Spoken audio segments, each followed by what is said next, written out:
कवन कसुरवा के दिहनु सजा, बाड़ू तू बेवफा तुहर प्यार बेवफा। ये आजकल जो चल रहा है, कोई पति धोखा खा रहा है, कोई पत्नी उसको कुछ कर रही है पेड़ के नीचे बैठ के, और गाय भी चराते रहते थे। तो सुनते सुनते ऐसे हम लोग का टाइम बन जाता था। उसका इशारा रहता है कि सही करो, लेकिन हमको लगता है कि कुछ सही हो रहा है कि जबरदस्ती गवा रहे हैं, हमको बार बार वही लाइन ले रहे हैं। आज हमारे साथ एक ऐसे गायक हैं जिनके गाने सुनते ही अपने गांव की गलियां याद आ जाती है। खेत खलियान, मेले ठेले, त्योहार की मस्ती, सब कुछ उनके गानों में मिलता है। इन्होंने अपनी आवाज़ और मेहनत से लोक संगीत को लोगों के दिलों तक पहुंचाया है। तो चलिए ज़्यादा टाइम नहीं लेते हुए मिलते हैं अमित राजकुमार जी से, जिनकी सादगी और मस्त गानों ने लाखों दिलों को छू लिया है।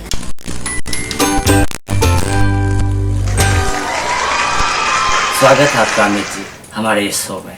अमित जी, सबसे पहले आप अपने बचपन के बारे में बताइए कि किस माहौल में बीता आपका बचपन। बचपन में तो देखिए हम लोग गांव में रहते थे, और गांव में कुछ इतना साधन तो रहता नहीं था। गांव में वही गाय वाय रहते थे, तो चराने के लिए जाते थे खेतों में। तो कहीं से आवाज़ आ जाता था लाउड स्पीकर का कि कुछ भजन वजन चल रहा है, तो वही भजन सुन के गुनगुनाते थे वही पेड़ के नीचे बैठ के, और गाय भी चराते रहते थे। तो सुनते सुनते ऐसे हम लोग का टाइम बन जाता था।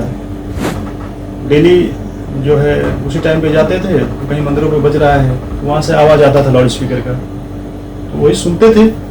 और सुनने के बाद वहीं हम लोग गुनगुनाते थे। गुनगुनाते गुनगुनाते ऐसे हम लोग को लगा कि कुछ जो है करना चाहिए, तो इसलिए वहाँ से लगाव थोड़ा थोड़ा चालू हुआ ऐसा।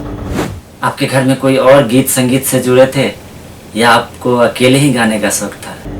परिवार में कोई ऐसा खास करके कोई जुड़ा तो है नहीं, लेकिन दिन भर इधर उधर से काम धाम करके जो लोग आते थे अपने घर में, तो शाम को खाना वाना खाने के बाद में जो लोक भजन होता है, जैसे बिरहा गाना या चनैनी गाना या कुछ किस्सा कहानियाँ सुनाना, तो ऐसे चीज़ जो रहता था तो हम लोग वही सुनते थे। बचपन में छोटे छोटे लोग रहते थे, तो सुनते सुनते ऐसे कुछ मन में जो है आया, और बस इतना ही था। कोई खास कोई लोग नहीं थे कि अपने को इस लाइन में ला सके, बस ऐसे ही आस पड़ोसी में सुन के ये चीज़ हुआ।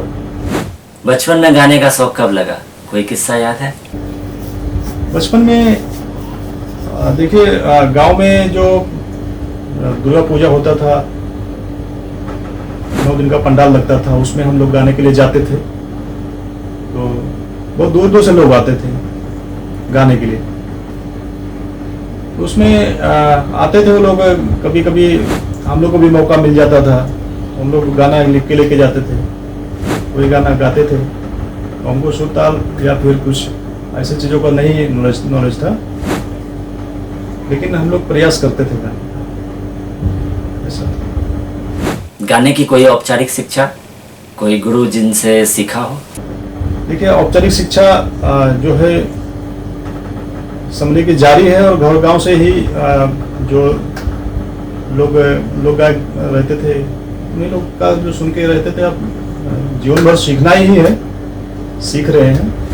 पहली बार कब लगा आपको कि हाँ अब गायक ही बनेंगे, यही करना है जिंदगी में? पहली बार जब महसूस हुआ कि देखिए कुछ गायक हमारे गांव में आते थे दूसरे गांव से, वो कंपटीशन करते थे आपस में, एक गाने वो गाते थे, एक गाने वो गाते थे। तो ऐसा लगता था कि हम लोगों को भी कुछ गाना चाहिए और इसमें भाग लेना चाहिए, तभी से हुआ। पहला ब्रेक कब और कैसे मिला, कुछ सुनाइए ना जरा। पहली बार जब हम आए गाने के लिए, तो एक राइटर थे हमारे, समझिए मित्र ही थे, उनका नाम था जयराम सोनी। वो हमको गाना कुछ दिखाए लिख के, बोले कि ऐसा ऐसा जो है गाना जो है गाना चाहिए। तो हमको इसके बारे में कुछ आइडिया नहीं था, लेकिन उन्होंने लिखा और वैसे वैसे पहला एल्बम था हमारा, जो पहला एल्बम जो था हमारा, वो गाए उन्हीं के हिसाब से, उन्हीं के इशारों पे गाए। रिकॉर्डिंग स्टूडियो का पहला अनुभव कैसा था? कुछ मज़ेदार किस्सा?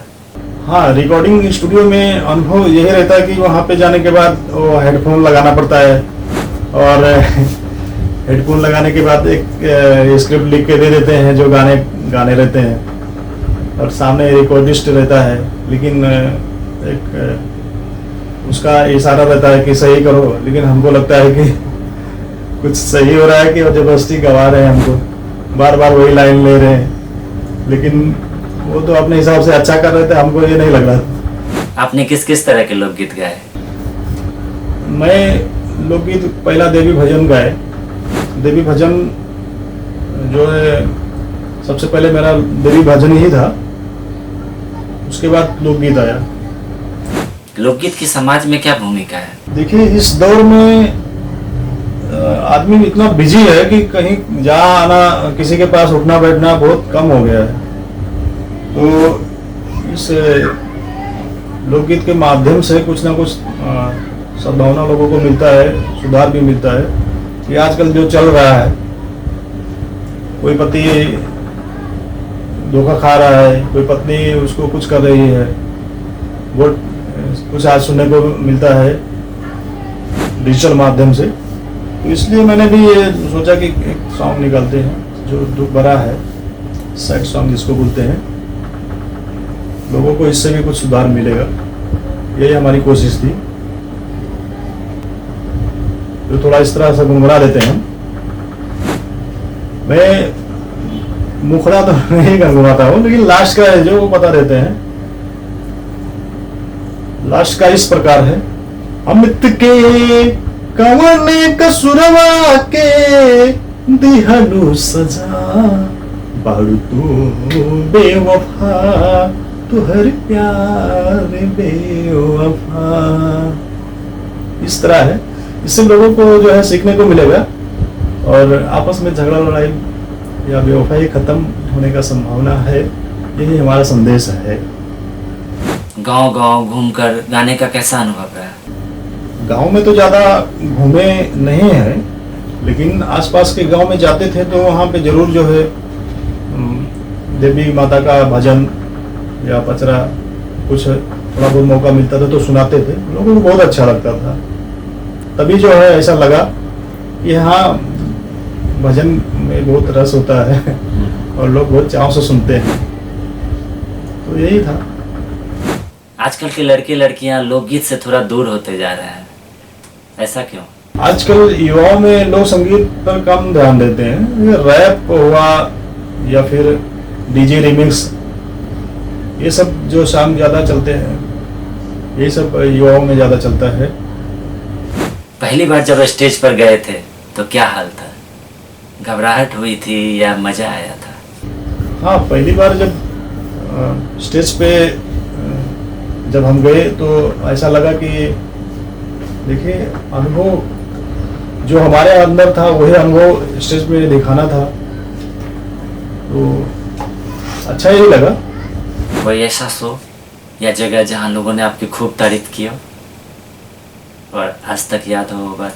लक्ष्मी पूजा जो दिवाली के दरमियान होता है, उसमें जो है हम भाग लिए थे, तो सॉन्ग वहाँ जो गाए थे भजन बहुत ही अच्छा लग रहा था लोगों को। लाइव शो और रिकॉर्डिंग दोनों में क्या फ़र्क लगता है आपको? लाइव परफॉर्मेंस और रिकॉर्डिंग में अपने को यही लगता है कि लाइव तो आपके दिल में क्या है, आपका ओरिजिनल क्या है, वो लोगों के सामने प्रस्तुत करना रहता है। रिकॉर्डिंग में क्या रहता है, आपको स्क्रिप्ट दिया जाता है और जगह जगह पर टेक लिया जाता है। लाइव में कोई बताने वाला नहीं रहता है, और रिकॉर्डिंग में कई बार टेक लिया जा सकता है जो स्क्रिप्ट द्वारा रहता है, और आपको बता भी सकते हैं, लेकिन लाइव में जो आपके अंदर है वही पब्लिक के सामने प्रस्तुत करना है। कोई एक गाना जो दिल के सबसे करीब हो आपके? देखिए, मेरा जो एक बोलबम सॉन्ग आया था, जो मेरे अंकल जी ने ही लिखा था, उन्होंने लिखा था, बहुत ही अच्छा लिखा था, लेकिन मैंने जो स्वरों से सजाया था बहुत ही अच्छा था। वो इस तरह है, जेकर मनवा कहे चले के तो सावन चढ़ा बदरिया, क्या बात। उठाला कंवरिया चला शिव के दुवरिया, उठाला कंवरिया चला शिव के दुवरिया। बहुत ही अच्छा ये हमारा जो है बोलबम सॉन्ग था। गाने के अलावा और क्या क्या करना पसंद है अमित जी को? कोई छुपा हुआ टैलेंट? म्यूजिक के अलावा देखिए, हम एक्टिंग में हमारा जो है बहुत शौक है। हम सिंगिंग और म्यूजिक के अलावा एक्टिंग करना भी पसंद करते हैं। हम जितने भी हमारे गाने हैं उसमें एक्टिंग मैं खुद ही किया हूँ और हमको बहुत पसंद है एक्टिंग। अच्छा अमित जी, कभी ऐसा समय आया जब लगा हो कि बस अब नहीं हो पाएगा? उस मुश्किल वक्त से कैसे निकले? देखिए, स्ट्रगल तो बहुत ही है। आजकल के दौर में स्ट्रगल इतना ज़्यादा है कि क्या किया जाए, लेकिन करते करते जो हमारा ये सब मेहनत है उसके ही फल मिले। समझिए कि गिर के समझ जाते हैं, बस वही बहुत बड़ी बात है। कोई एक ऐसा पल जब आपको लगा हो कि हाँ अब मेरी मेहनत रंग ले आई? हाँ, जब बहुत सारे मेहनत के बाद, इधर उधर काम करने के बाद मेरा जब एल्बम आया और लोगों को लगा कि बहुत ही अच्छा है, बहुत ही अच्छा है, तब मुझे लगा कि मेरा जो मेहनत है बहुत ही रंग लाया। वो अच्छा लगा। अगर मौका मिले तो किस बड़े कलाकार के साथ गाना पसंद करेंगे? देखिए, मौका मिला तो हम इंडस्ट्री के जो अपने भोजपुरी इंडस्ट्री के लोग हैं उन लोगों के साथ हम मिलके काम करना चाहेंगे। मौका मिलेगा तो हम सबके साथ काम करेंगे। आज के नए गायकों या कलाकारों को क्या सलाह देना चाहेंगे आप? जो लोग संगीत या एक्टिंग, तो उससे जो लोग आना चाहते हैं उनसे हम यही कहना चाहते हैं कि सबसे पहले आप पढ़ाई लिखाई कीजिए, कुछ पढ़ लिख लीजिए, उसके बाद ही आइए तो बहुत ही बेटर रहेगा। बिना शिक्षा का कुछ होने वाला नहीं है। अच्छा, आखिर में हमारे सुनने वालों के लिए आपका कोई खास संदेश? इस चैनल के माध्यम से हम यही जानकारी देना चाहते हैं कि आप ऐसे ही जुड़े रहिए और ऐसे आपको जानकारियाँ मिलते रहेंगे, हम क्या करते हैं क्या नहीं करते हैं, जो आपको देखने के लिए मिलेगा। और जुड़े रहिए चैनल से। अमित जी, बहुत बहुत शुक्रिया, आपने इतने दिल से हमारे साथ बातें शेयर की। हमें पूरा भरोसा है कि आपके गाने ऐसे ही लोगों के दिलों तक पहुंचते रहेंगे और आपका ये सफ़र खूब आगे बढ़ेगा। बस यूं ही गाते रहिए, मुस्कुराते रहिए और हम सबको अपनी आवाज़ से खुश करते रहिए। तो दोस्तों, आपको अमित जी से की गई ये बातें कैसी लगी कमेंट कीजिएगा। वीडियो को लाइक और आपके अपने चैनल विजिट भारत को सब्सक्राइब कर लीजिएगा। मिलते हैं फिर किसी नई कहानी, नई आवाज़ के साथ। नमस्कार।